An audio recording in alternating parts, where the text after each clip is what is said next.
Yeah, but it's better for recording in than your apartment. I feel like yours would echo a lot. I bet you we'd hear my landlords too. Oh yeah, that was not fun shooting there with them above. No. Oh, yeah, by the way, this is BC is Creepy. Did it.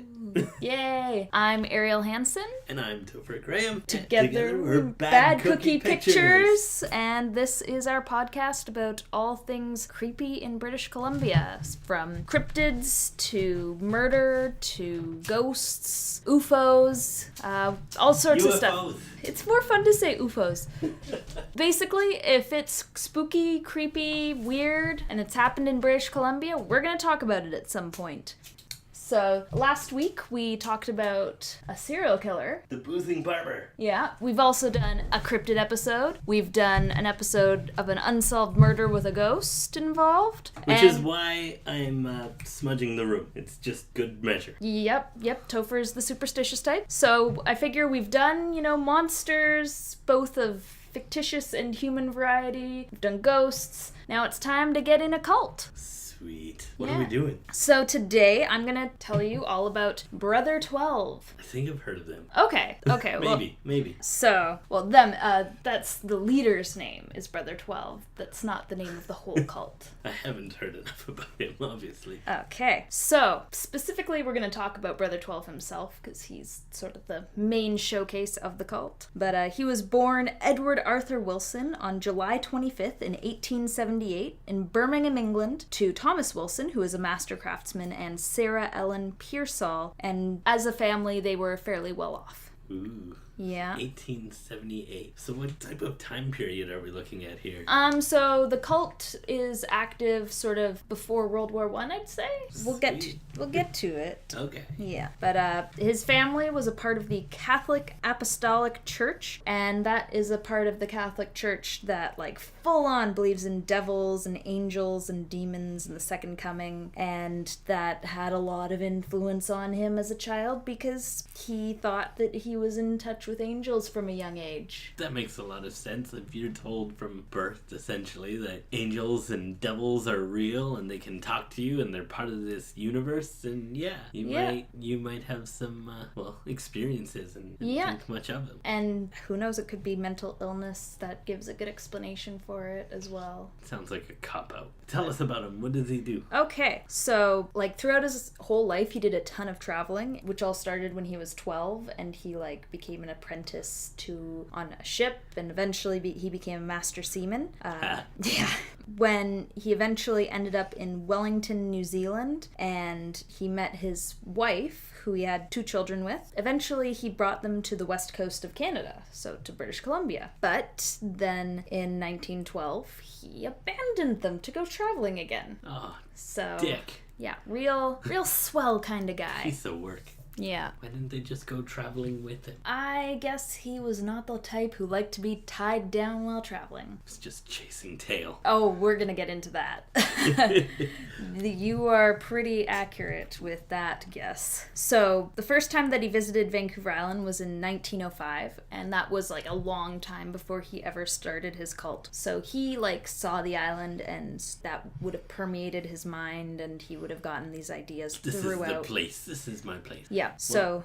Vancouver Island's kind of the most haunted place in Canada. Pretty much. Okay, and also I was wrong about the timeline. It's more so the 1930s, 1920s, so 1930s. Pre-World War II. Yeah. Post-World War I. Yeah. Kind of... sort of around the Depression. Great Depression. Oh, so you're gonna... Maybe a bit before the Depression. A lot of broke people, a lot of vulnerable, impressionable people. Impressionable, yes. A lot of cults tend to target wealthy people. You get a combination of really poor people and really well-off people and well-educated people, because a cult, they make them feel like they've got this, they know what's really going on and everyone else doesn't. So it's the secrets. Yeah, all these secrets and... We're in the inner circle. Exactly. It gives like this impression of being better than everyone and thing else, and cults will also target people who have a lot of money already because those people tend to give all their money to the cult and it will pay for certain things, as we shall see. But 1930s, this is like pre-Jonestown, pre-Heaven's Gate, pre all the cult, like all the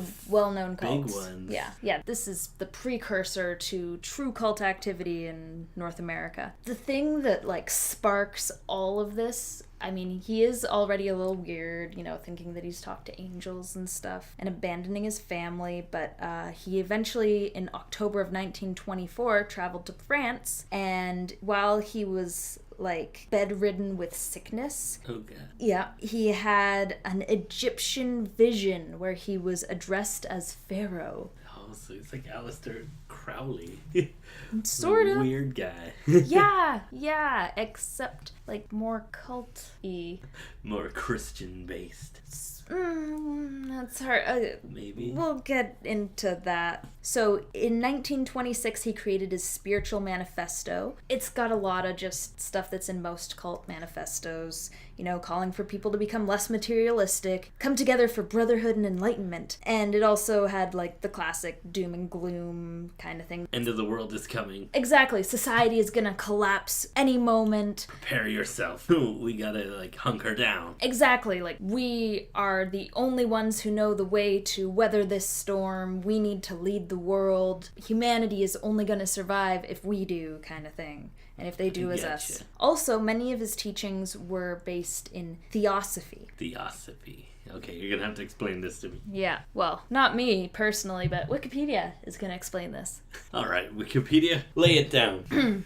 Theosophy according to Wikipedia. Theosophy is a religion and form of Western esotericism. It was established in the United States during the late 19th century by Russian émigré Helena Blavatsky and draws its beliefs largely from Blavatsky's writings. As taught by Blavatsky, Theosophy holds that there is an ancient and secretive brotherhood of spiritual adepts known as the Masters, who, although found across the world, are centered in Tibet. These masters are believed to have cultivated great wisdom and paranormal powers, and theosophists believe that it was they who initiated the modern theosophical movement through disseminating their teachings via Blavatsky. They believe that these masters are attempting to revive knowledge of an ancient religion once found across the world, which will again come to eclipse the existing world religions. So, very based on, like, Eastern... Yeah, it's from the sounds of it, it's like basically they just pick and choose stuff from different religions and mash it all together. It was the 30s and nobody had traveled the world, but if you say some fancy things about places they've never been to before, exactly,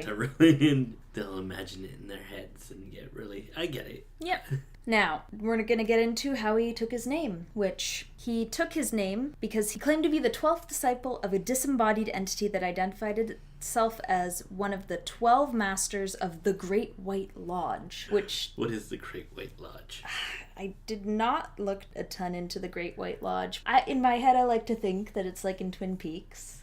So you got the Black Lodge and the White Lodge. Is it like heaven? Are we... I think it's a little different from heaven. It's more like teams. Okay, so like these crazy monks over here, they're from the Great White Lodge. And yeah, and they're the good guys, and then the people from I'm gonna call it the Shadow Lodge. So just a lot of like exotic words to make you feel important. Yeah, exactly. Like, and basically he just wanted to feel better than everyone else and sound important, because how are you going to get people to follow you if you don't sound important? So he talked a lot of the Age of Aquarius, aka like a new age, and he urged people to leave for BC to build a commune of members of his Aquarian Foundation. This would have been before the song. Yep.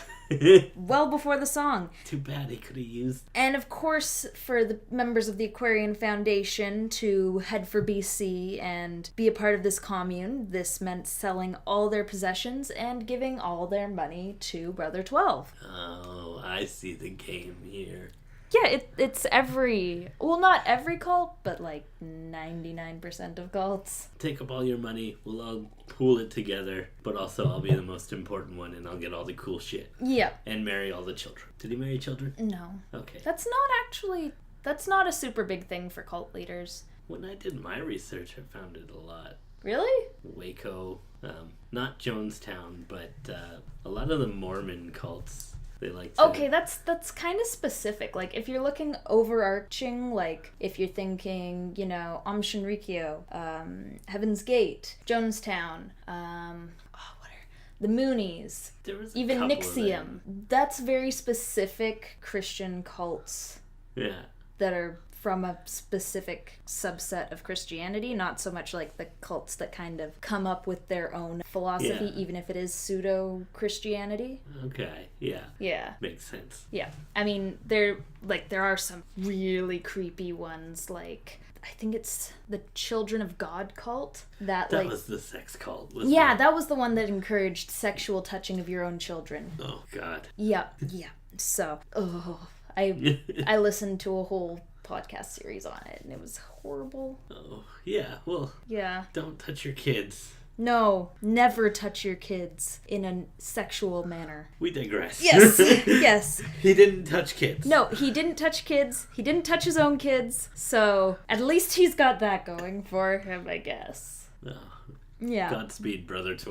Mm-hmm. Now, on the way to BC, he went to all the different Theosophy lodges across Canada to recruit people. Theosophy was pretty big, so there'd be like all these lodges in the different cities and stuff that, wealthy people would go to and be like, oh, I'm so fancy, I'm a part of this society. Do we still have Theosophy lodges? Is it still a thing? I feel like it's not, but they're probably still around. It's gotta be like one or two if they were everywhere back then. And like I was saying earlier, like this tends to happen with cults, but a lot of the people who wound up following him were actually these highly intelligent people, because so many highly intelligent people, they still, despite being smart, have that urge to believe in something bigger than them. And also it's a community. When you're building up your cult, you want to make sure that people feel like they have a family around them. Yeah. So while this is all happening, he also eventually took up a common law wife, and her name was Elma. So as he's building this cult, it's like, yes, and this is my wife Elma, even though he never divorced his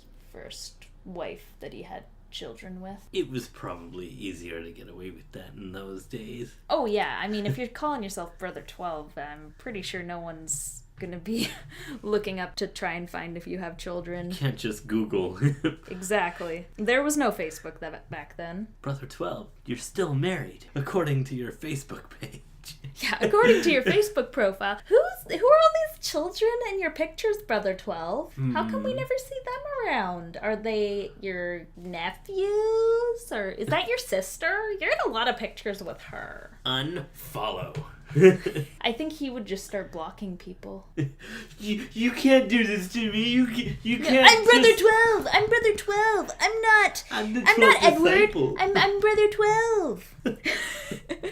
So he also went down to California at one point to recruit people, and with all the money from his members of the Aquarian Foundation, he was able to buy property in Cedar by the Sea, which is on the island. It's near Nanaimo, which is one of the larger towns in Vancouver Island. They at first lived in a tent city while they were building homes on the property, which something that is kind of at least nice is that when they were building the homes, they built them far apart, so people's families wouldn't be constantly like all around each other. You could actually have a bit of privacy, which is another thing that modern cults definitely tried to eliminate, is people don't have that kind of privacy. No, it was always about, we're together in this, we're very communal. Like, to the extreme. Yeah, give up your family and live with us, kind of. Yeah. And so there were about 125 groups within the Aquarian Foundation across North America, and each had like around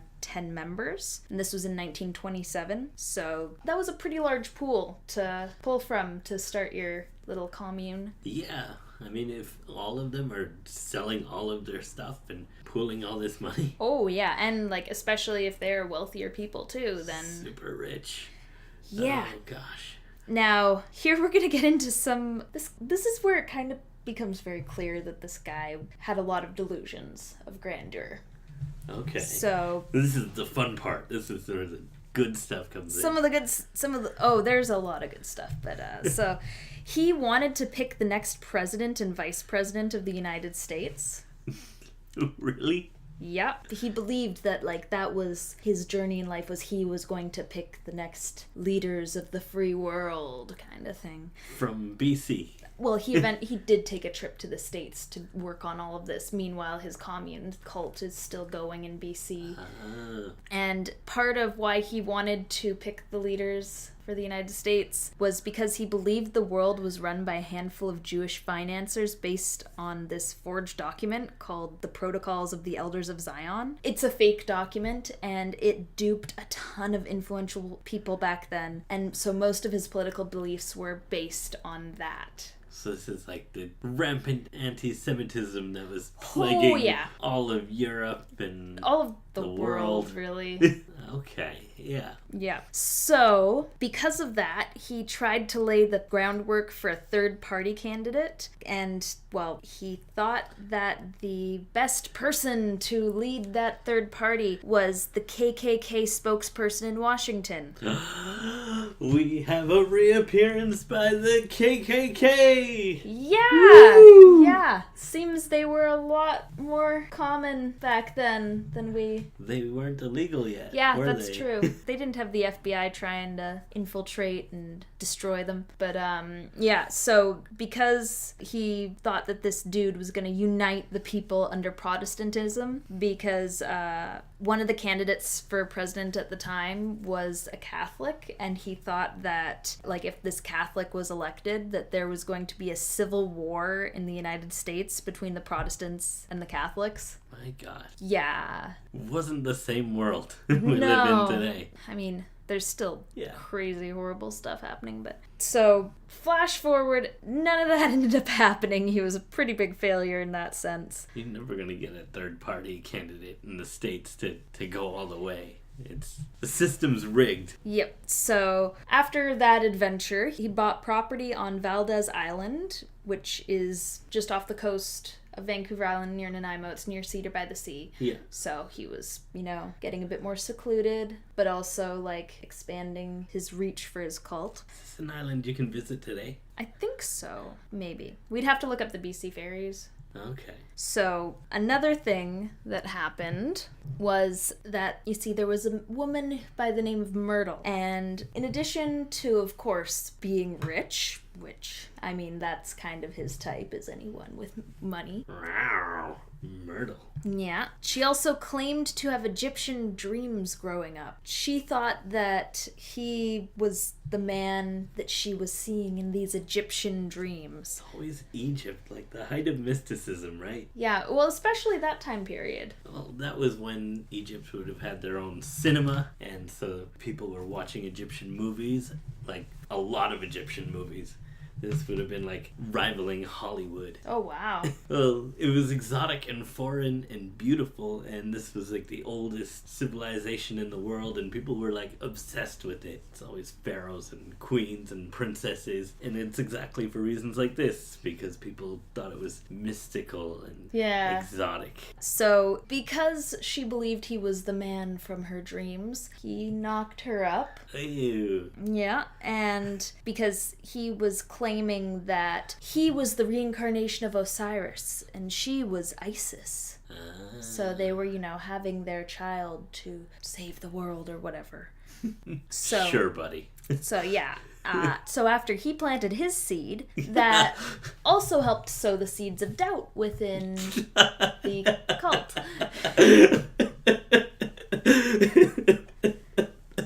Good job. Thank you.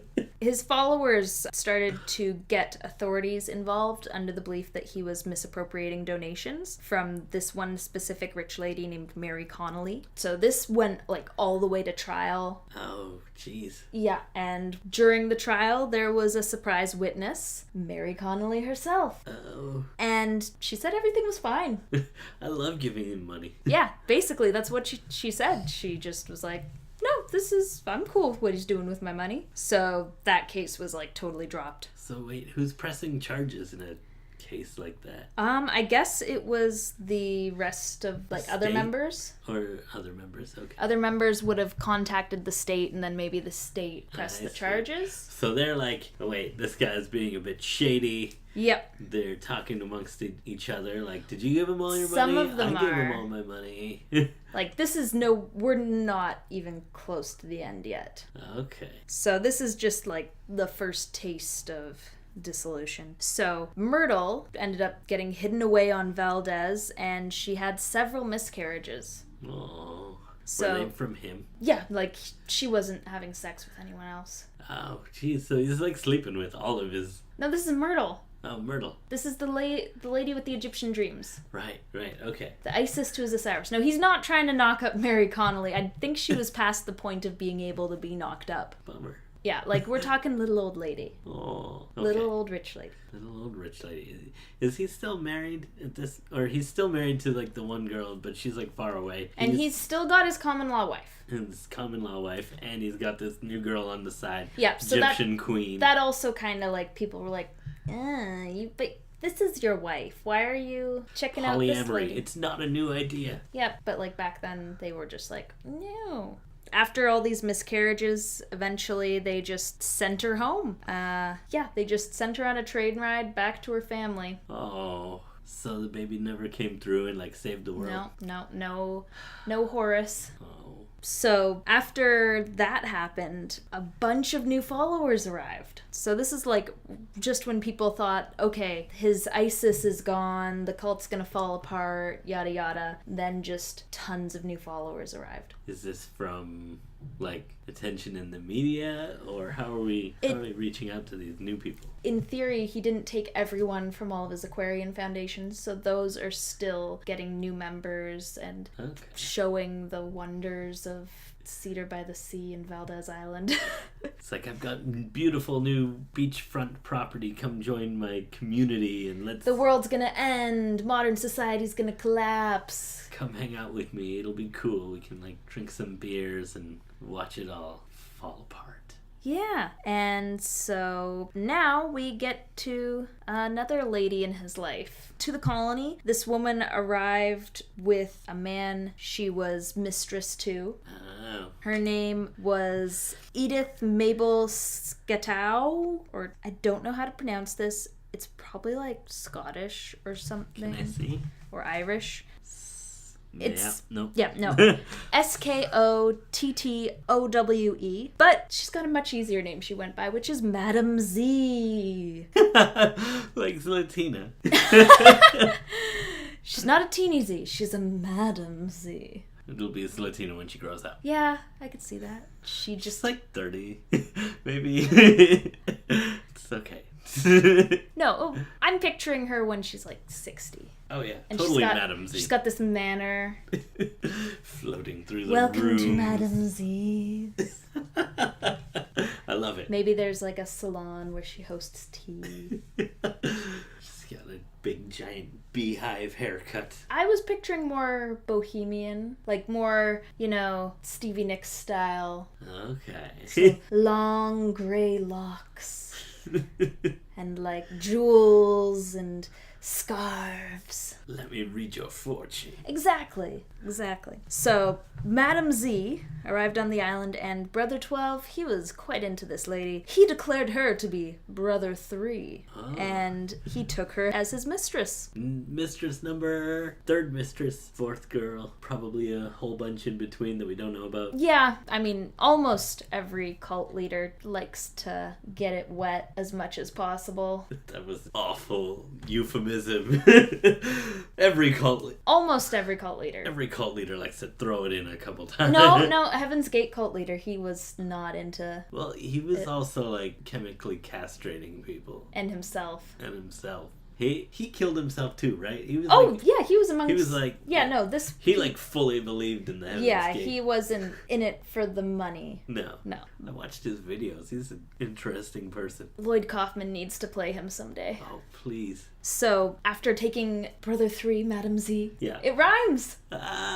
as his mistress, he put her in charge of the day-to-day running of the colony. And it was this point where, like, things took a really dark turn into full-on bad cult. Naughty behavior. What are we talking about here? Well, okay, so before we get to the specifics of the tyranny of Madame Z. Okay. So already we're secluded island. Oh, but it's communal living. Everybody sold all their money and it's going to him. Yep, and things are about to get a little bit more secluded because they just bought DeCourcy Island. DeCourcy Island. This is still in BC? Yep. Oh, this is... So DeCourcy and Valdez are very close to each other. So it's basically a triangle of outposts for the cult. So at this point, Brother 12 kind of goes gun crazy. You know, probably convinced someone's going to try and steal all his money. So he started creating forts on DeCourcy Island that were patrolled by female sentries. So women just had to walk from these little forts to make sure no one was trying to get on the island. And he'd also started to stockpile guns at this point. Oh, that's never a good sign. It's also not very Canadian. No. Of course, I mean, he's British originally. British people don't like guns neither. But we're talking about, like, post-World War I. And also, he did want to pick the president of the United States. Okay. So he's probably got a lot of that influencing him as well. Militarizing. Yeah. So at this point, he and Madame Z go off to England for a while. While Brother 12's in England, they buy a boat and they sail it back to BC. And there's all these stories that when he arrived back at his islands, that he was ferreting away these strange packages onto the island. And a lot of people think it was drugs. Well, that's how you fund things. You buy and sell drugs, and even today, like, that's how terrorist organizations will gain grounds. And the Taliban, they're selling, they sell, like, opium, heroin, right? Yeah. Well, and not only that, but, like, a lot of cults, too, use a lot of drugs, or the leaders are often on drugs so they can maintain that, like, high energy. Yeah, like Jim Jones, he wore those sunglasses because his eyes were, like, so strung out from all the drugs that he didn't want anyone to see it. He's a total, like, cokehead, Jim Jones. I think it was not just coke, but, like, speed. He'd take uppers and downers. Okay. So, like, he'd take uppers and then he'd take, like, downers to go to sleep. And you'd think you'd have, like, your own commune in Guyana and you'd just, like, chill, but...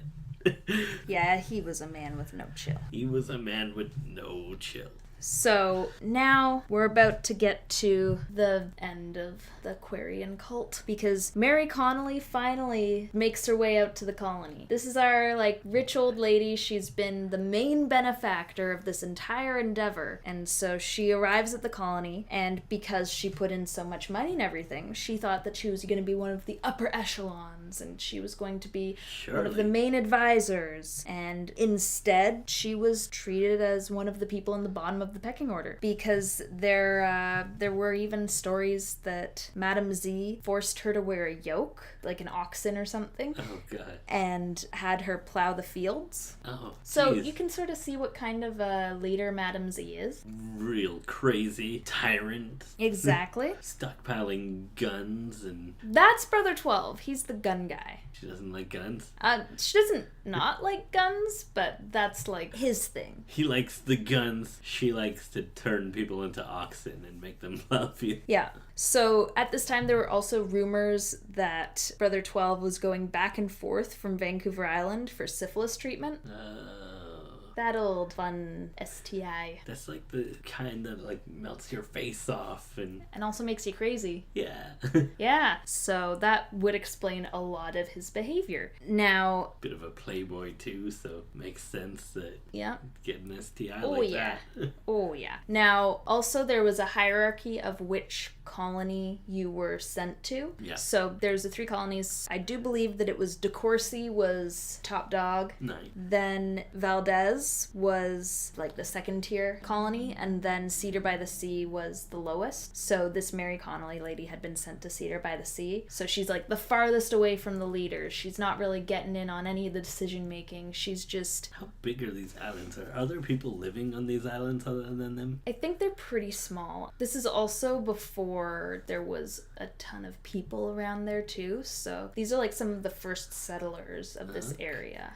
Okay, so it's like really isolated. Yeah. They're not like Salt Spring Island where it's really big. It's like much smaller. Okay. Yeah. Now, the straw that broke the camel's back was when Madame Z told this 80-year-old woman that she needed to drown herself to report to the afterlife. Oh. Yeah, like, you need to be in the afterlife now, go drown yourself. That's the only way you can do it. So this lady failed to drown herself 3 times. It's hard to drown yourself. Your body literally like stops you from doing it. Exactly. After the 3rd failure, Madame Z berated her so much that she like ran off in tears. Yeah. So this little 80-year-old lady, she's just been trying to drown herself. Aww. Then this Madame Z chick is like bullying the hell out of her. Aww. And so much so that this little old lady is running away crying. Aww. And remember, this is like also late 1920s, so someone being 80 years old, not as common too. So like she would be very decrepit by our standards probably. Oh gosh. Yeah. She's trying to drown herself so she can go to the afterlife. Yeah. Sad. Well, when the rest of Brother XII's followers found out about this, they were not happy. Like, Do they mutiny? Is it awesome? not quite awesome. They do the sensible thing and they go to Brother XII and start questioning him about his leadership and the things that have been happening on this island. And of course, when they did that, he went ballistic. He just started exiling everyone to Cedar by the Sea. Oh god. So this was probably his biggest mistake, actually, because when he sent everyone to Cedar by the Sea... If you lose all your followers, or you take all of your followers and treat them like crap, they're not going to follow you anymore. Not just that. Not just that, but he put all of them in one place. So they all start talking to each other. Oh, and they can mobilize. And they can start talking about taking court action. Okay.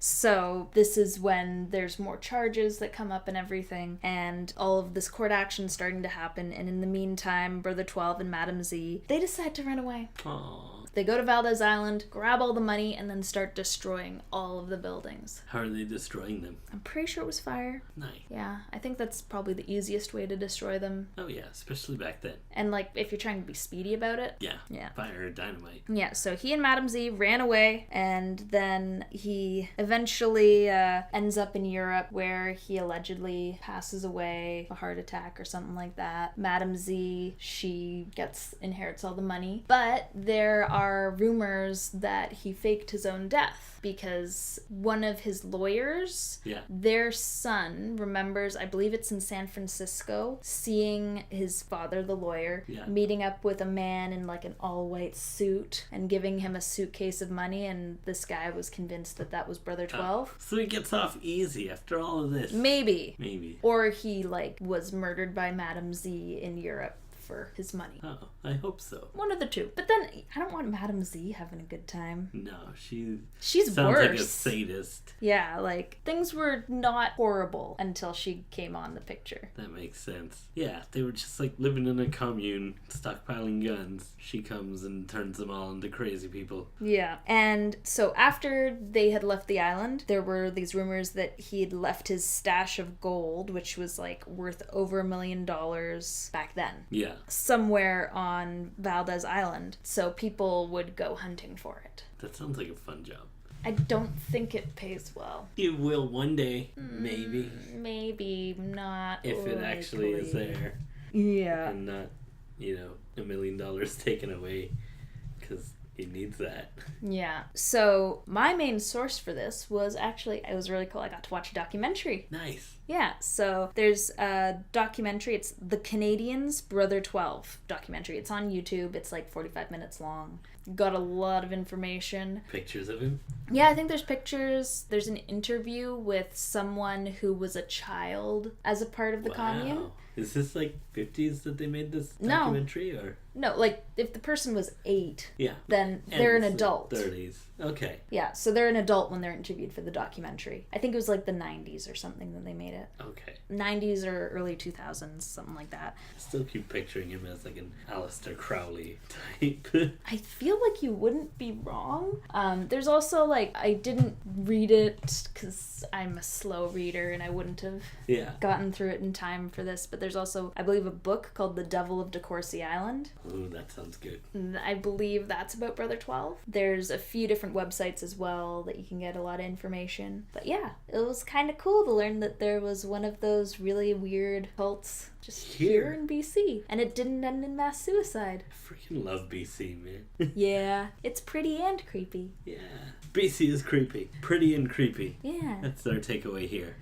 All right. So if you have any more topics and you think that we should cover, hit us up. We can be found on Facebook, Twitter, Instagram. We're Bad Cookie Pictures. Yeah. We have our own website. We have the whole 9 yards. Yeah. If you want to email us, if you've got suggestions or just want to tell us cool stories of BC or Canada. Or even just say hi. We're friendly. You can email us at badcookiepictures@gmail.com. And then I can be found at Hanson's Horror on all of the social medias. I'm at Sneezing Wolf, but I'm a little less active. It's probably easier to go through Bad Cookie. Yeah, your Twitter is... My Twitter's nothing. It's just you tweeting at me. Pretty much. Pretty much. Your Instagram's a bit better. Yeah, my Instagram's cool. I'm like really cool on Instagram. You just don't give anything captions. No. Well, who needs captions? You've got picture says 1,000 words, Ariel. Don't you want to specify what 1,000 words the picture says? I want people to infer for themselves. Okay, fine. It's mostly just pictures of me anyways. Look at the cool shit I'm doing. That's true. You are the person who posts photos of yourself on people's walls for their birthday. I've stopped doing that. You have. I know. I do. I don't know. It was fun for a bit. I just stopped using Facebook to wish people happy birthday. I can't keep up anymore. Yeah, no, it's too many. There's so many people that I need to wish happy birthday, and I feel so bad when I don't. But it's like yesterday was somebody's birthday, and tomorrow's somebody's birthday, and everybody's always having a birthday. And I want to give you the attention you deserve. I really do, but that's why I just put out a blanket policy. I've stopped. If I see you in person, I will say happy birthday, but or if you're talking to them, like messaging on that day, like yeah. But yeah, so social media, we love it. Kinda. No. But we use it. Honestly, I love the Bad Cookie social media stuff. It is super fun to get notifications back. Okay, well, anything else before we sign off? Anything creepy happen to you? No, but well, next episode. I'll save it for next episode. I'm sure I'm going to have lots of stories because I'm going to be back from Mexico. Oh, yeah, you're leaving, like... I'm leaving BC. Yeah. And by the time you hear this episode, I'll be, like, long back and... I don't know. Oh, yeah. You will be back by the time they hear this. Yeah. So... So, I'm going to have lots of stories. And it's going to be my turn. And but I'm going to be talking about BC, yeah, of course. Yeah. Unless you can find, like, some story that about... connects BC to Mexico City. Yeah. Or that, like, find a story about someone creepy from Mexico in BC. Because there was, like, some Spanish exploration within BC as well. So, like, Cortez Island was named after Cortez y Bodega, who was like a explorer. Also, Quadra y Bodega is the explorer, and then the Cortez Island, that was another Spanish named island. I think Valdez probably as well. I'm going to have to look into it. Yeah. But I'm going to have lots of experiences, and it's going to be my episode, and I'm going to find something really cool for you guys. So, alright, we might have a guest. We'll see. I don't know. I doubt we'll have a guest lined up that fast. No, okay. We'll plan for it to just... It's complicated. I'll try not to do another murderer. Yeah. You have to do something that's not murder. I have to do something else. BC is full of stuff, so... Okay, so this has been BC's Creepy. Stay creepy.